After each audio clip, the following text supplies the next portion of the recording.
untuk mengungkap kasus drama yang juga disetting oleh anggota kepolisian dari Polres Jakarta Selatan bersama dengan Jenderal Bintang 2, di mana setelah almarhum disiksa, dipukuli, disayat-sayat, entah apapun motif kebencian mereka, dirusak wajahnya, disobek hidungnya dengan dugaan senjata tajam, demikian juga bibirnya, bawah matanya, kemudian di pundaknya di sebelah kanan itu ada juga dirusak itu, sampai dengan dagingnya terkelupas, bukan dengan senjata peluru tentunya, kemudian perutnya, dadanya, kemudian kakinya juga, walaupun dia pakai celana dan pakai kaos kaki, tapi diduga seperti tusukan benda tajam atau sangkur dan sebagainya. Kemudian jarinya juga dirusak itu, dan diduga dipatahin juga selain dirusak apa dicabut kukunya. Kemudian masih banyak kerusakan lainnya seperti rahangnya bergeser dan sebagainya. Kemudian di belakang kepala ini seperti luka sobek sampai dijahit beberapa jahitan itu. Nah, tinggal pertanyaannya adalah apakah disiksa dulu baru ditembak atau ditembak dulu baru disiksa. Nah, dari sini saya bisa berani mengatakan bahwa ini adalah drama yang setelah kejadian baru diciptakan skenarionya.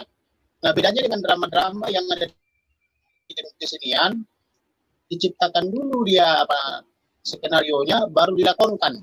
Tetapi kalau ini setelah kejadian lalu diundanglah teman-teman dari penyidik, lalu disepakatilah kira-kira seperti apa nanti dramanya. Tetapi karena orang ini tidak biasa merancang drama, tidak seperti orang-orang yang di Hollywood sudah pintar, jadi terlalu mudah untuk kita tebak. Nah, dramanya itu antara lain adalah bahwa setelah almarhum ini diduga meninggal, datanglah teman-teman dari penyidik, lalu mereka melucuti barang bukti, kemudian mengganti dekordernya CCTV tanpa izin Pak RT, diduga demikian. Kemudian menciptakan alibi seolah-olah ada yang pergi ke PCR dan sebagainya, itu diciptakan sedemikian rupa. Kemudian ada pengangkutan jenazah dari rumah tapi juga tidak menggunakan ambulans karena tidak ada tetangga yang mendengar ambulans. Kemudian dibawalah ini ke rumah sakit Polri. Nah, di rumah sakit Polri inilah dilakukan otopsi, kemudian visum repertum, kemudian pemeriksaan nasofaring untuk menguji apakah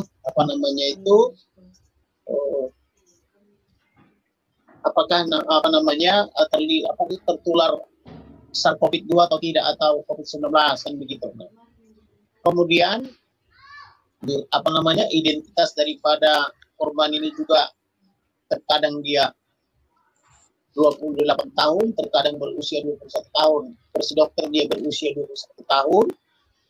Tetapi versi lulusan sekolah polisi dia 2012. Jadi di sini ada 3 versi. Dia versi lulusan 2012 dari Jambi, kemudian ada juga dia versi umur 21 tahun, versinya rumah sakit Polri. Ada juga dia versi pemohon. Dalam hal ini pemohonnya adalah atas nama Kapolres Jakarta Selatan.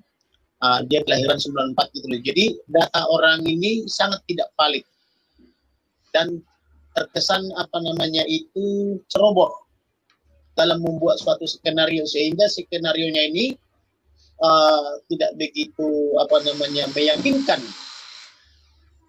Di sebuah sinetronnya itu tidak menarik kan begitu, tetapi jadi bahan cercaan. Oleh karena itulah saya sebagai Simanjuntak, kenapa saya sebut Simanjuntak? Karena ini yang meninggal ini adalah bere kami. Di dalam filsafat orang Batak ada selalu diulang-ulang di setiap pesta menyatakan amak dorere, anak dobere. Artinya bahwa keponakan itu bagi orang Batak, khususnya marga Simanjuntak, walaupun yang meninggal ini adalah Kota Barat, tetapi itu anak kami. Amin.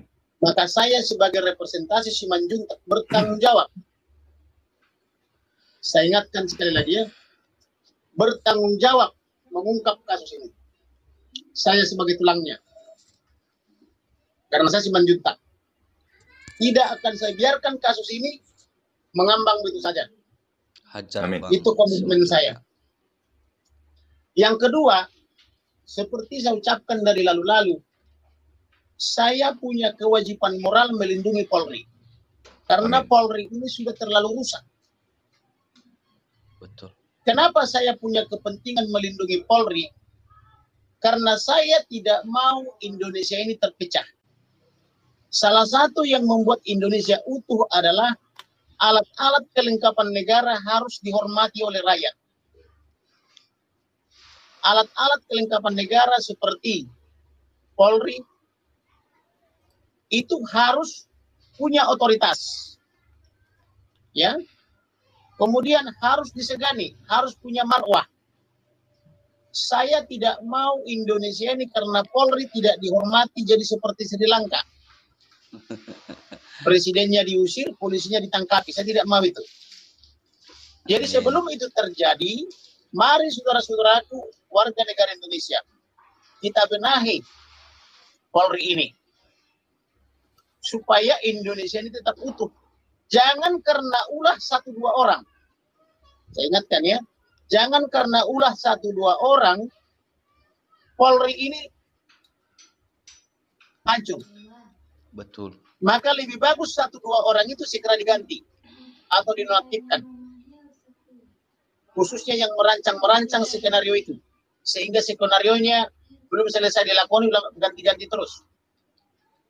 Karena kenapa? Ada kepentingan yang lebih besar. Kepentingan yang lebih besar adalah Polri harus menjadi lembaga yang hebat dan independen. Amin. Indonesia harus tetap utuh. Betul. Memang ada kesalahan Jokowi di sini. Kesalahan Jokowi adalah memilih pemimpin-pemimpin Polri yang terlalu mudah. Iya. Melangkahi pemimpin-pemimpin yang senior. Yang sudah dikader dengan baik. Sehingga pemimpin-pemimpin yang terlalu muda ini, karena masih banyak seniornya, rata-rata tidak dihormati. Saya pernah menghadiri undangan orang nomor 2, nomor 3 di kepolisian. Ketika Kapolri datang waktu itu, di suatu pesta, di Gedung Sampurna Strategic Square, Polri-nya itu bolak-balik dia mau masuk ke depan memberikan ucapan selamat.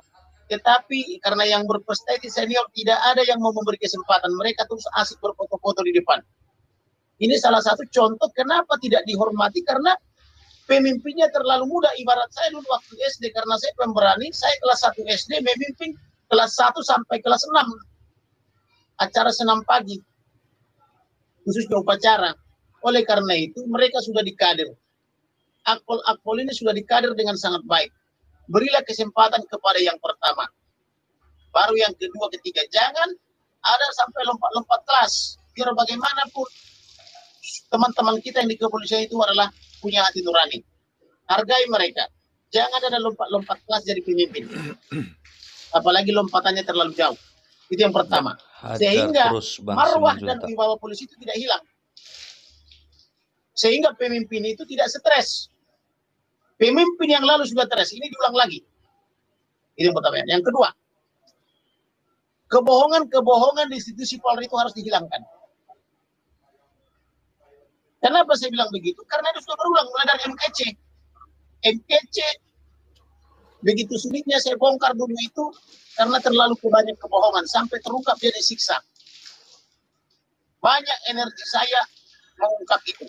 Ini terulang lagi. Kenapa saya katakan terulang? Faktanya jam 10 pagi mereka masih di Magelang. Mereka dalam arti almarhum mengawal komandannya dalam hari ini Kadif Propam bersama istri dan anaknya mengantarkan putri tunggalnya untuk sekolah di Tarunan Negara di Magelang.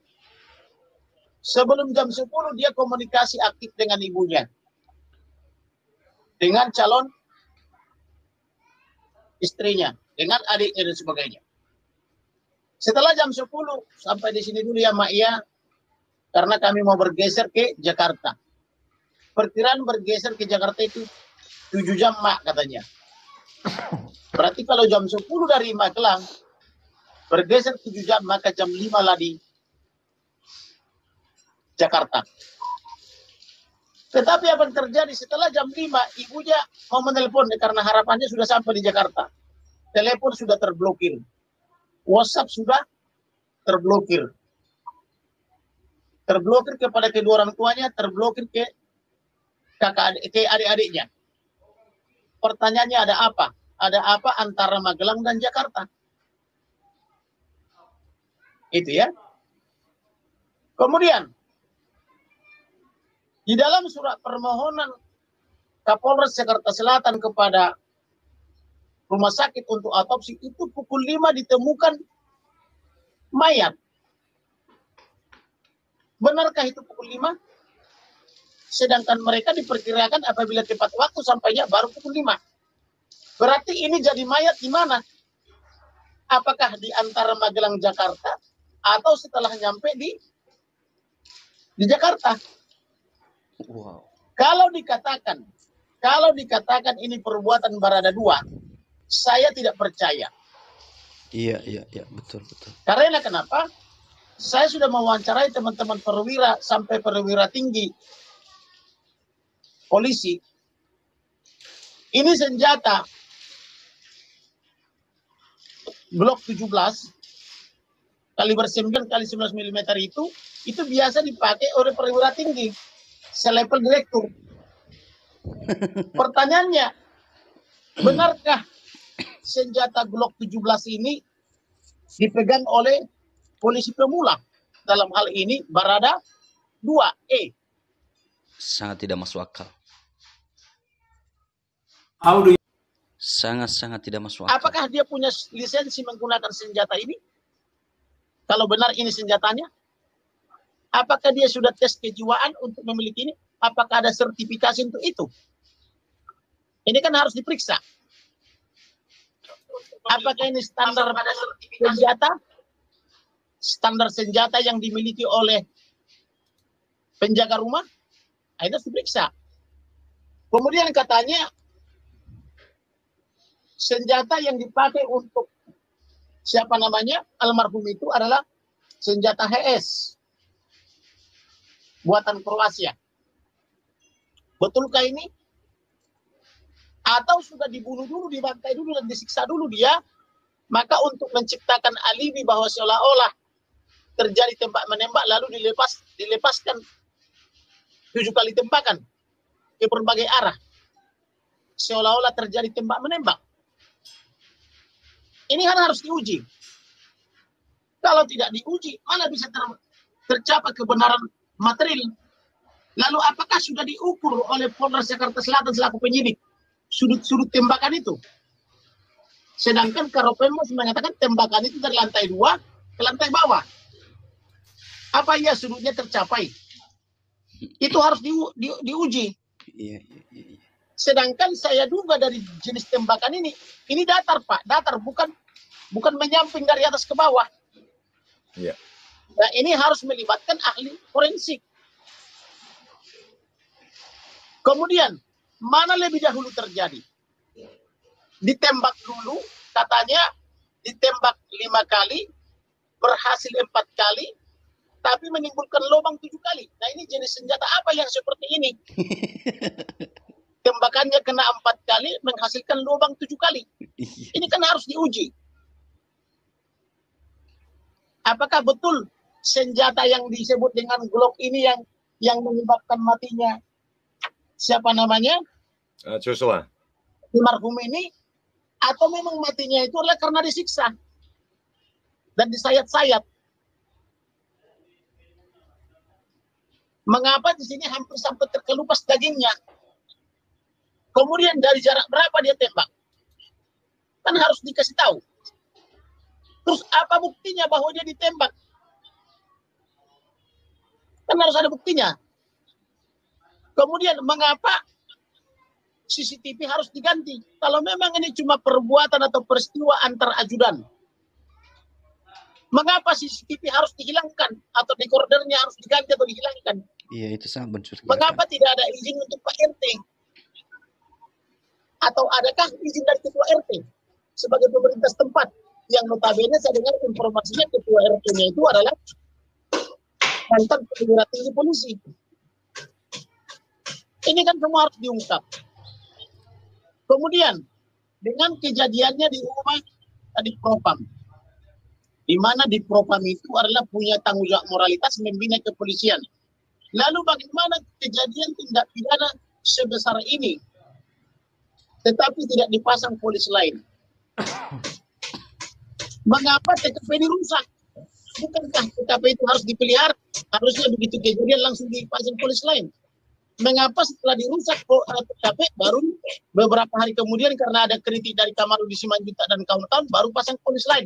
Sejak kapan seperti ini kinerja polisi? Ini kan harus diungkap semuanya. Kemudian, apakah sudah diminta keterangan atau sudah diperiksa CCTV tetangga? Apakah nomor-nomor telepon, baik nomor telepon di Propam, telepon istri, telepon ajudan ini sudah dimintai ke PT Telkom atau ke operator terkait? Jam berapa terakhir komunikasi? Jam berapa komunikasi di Magelang? Jam berapa komunikasi di perjalanan ini? Ya, Di Pak